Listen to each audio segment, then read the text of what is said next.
More young people are overdosing on melatonin. The sleep aid supplement is being used more and more across the U.S. and misused by kids getting their hands on it. The CDC is sounding the alarm because pediatric melatonin use has gone up 530% in the last decade. Last year, there were more than 50,000 calls to poison control about health concerns related to melatonin. New tonight on Nightside, Esther Bauer shows us what you need to know about melatonin use and kids.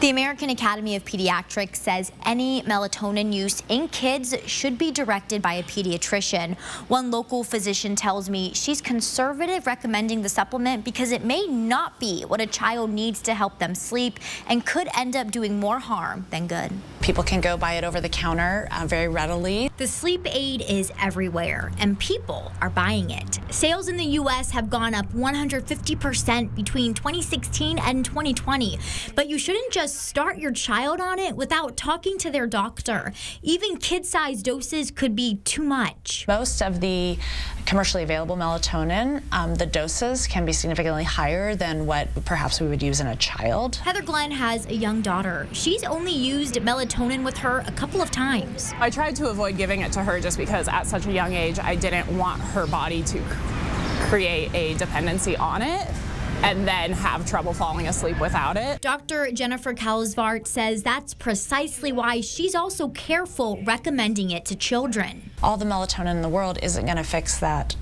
habit that they've created, and so trying to address that rather than put the Band-Aid on with giving the child melatonin. According to the CDC, pediatric hospitalizations and more serious outcomes have gone up mostly because kids are getting their hands on it without parental permission. We run into the issue of it just being left on somebody's nightstand.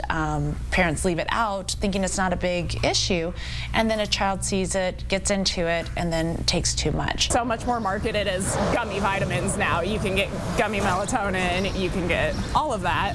If I was a kid, I wouldn't want to eat a bunch of gummy stuff. So think of melatonin like any other medicine and keep it out of reach. If your child is struggling to sleep, Dr. Kalisvaart says to make sure they're being active and using up all of their energy in the day, avoiding electronics 1 to 2 hours before bed, and don't let them charge their phones next to their bed. Melatonin can help regulate a sleep cycle, but it's not something you should rely on forever. And parents can play a big part preventing any kind of misuse with melatonin and other medicines by keeping them out of reach and talking about medication safety at a young age. Reporting in studio tonight, Esther Bauer, 4 News Now.